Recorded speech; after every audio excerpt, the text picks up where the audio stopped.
Happy Sunday, everybody. Steve here. It's been a pretty busy week. I'm sorry, haven't been responding to comments or haven't posted any videos. I'm in a new place here. There's 1 week into it now. Work's been a little crazy. But I want to share with you today out of this devotional something that really kind of caught my eye. And I think the title of this devotional, I think we'll call it, "It Can't Be That Easy." And so I've got a couple of my favorite stories, but this is the devotional, Martin Luther talking about loving our neighbors from Galatians 5:14. The entire law is summed up in a single command: love your neighbor as yourself. And Martin Luther writes here, after having heard and accepted the true teaching about faith, the Apostle Paul seriously admonishes Christians to practice genuine good works. This is because remnants of sin remain in those who are justified. These remnants resist faith and divert us from doing true good works. Human reason and the sinful nature resist the Spirit in believers and control unbelievers.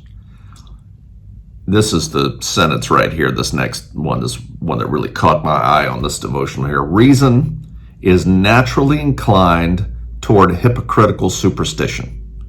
It wants to measure God according to its own thoughts rather than according to his word.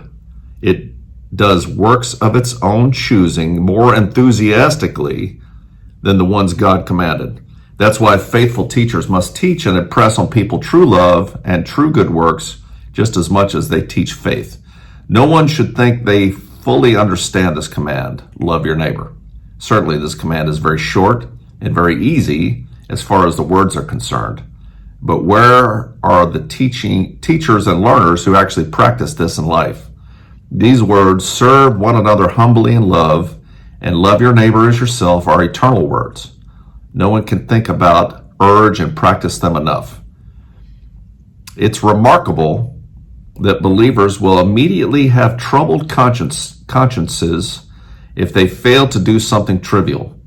But these same people feel nothing at all when they neglect love and when their hearts aren't sincere and affectionate toward their neighbor. Unfortunately, this happens every day, for they don't regard God's command to love as highly as their own superstitions. Oh, that's powerful.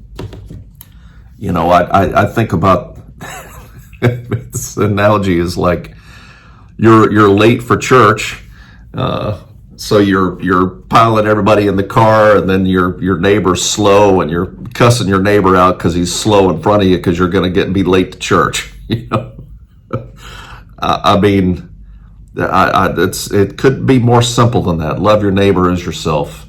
Love the Lord your God with all your heart and all your soul. Those are the two most important commandments Jesus talked about. Love your neighbor as yourself was the second one. And how it's that simple.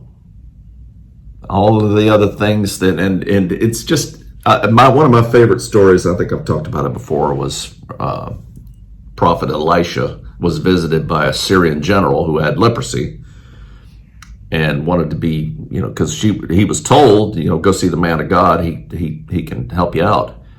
And Elisha sent a servant out to him to tell him, go bathe in the Jordan 7 times. And he was incensed, angry. It's like, I could bathe in any river and they're cleaner up there where I'm from. And his servant, the wise servant, told him, well, if he had asked you to do some almost impossible task, you wouldn't have thought twice about it. But this is just such a simple thing. Why don't you just do it? And he did, of course, was healed. So I love that our minds are naturally inclined to think it just can't be that simple. It just can't be. You just ask forgiveness? What? You don't have to do anything? You just ask and believe? There's no, what's the old Greek, was it Sisyphus or whatever, that had to push the rock up the hill for all eternity and get almost to the top and then roll back down and you have to go do it again. Feels like work sometimes. So, but sometimes I think for me, I have to take a step back and and go and think, it is that simple, and all of these other requirements and ceremonies and duties and obligations and things that we ladle upon ourselves to do, that's in our own mind. I feel like if I'm doing these things, then boy, I'm spiritual. And then I turn around and like James says about the tongue, the same tongue that blesses God turns around and curses man who's created in the image of God. So what's important, So it's that easy. That's the question. So I hope this is a blessing for you.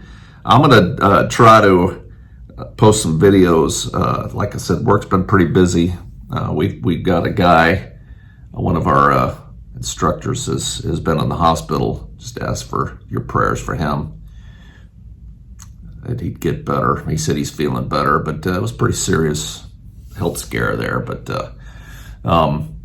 anyway, we'll see you next time. Until then, have a great week.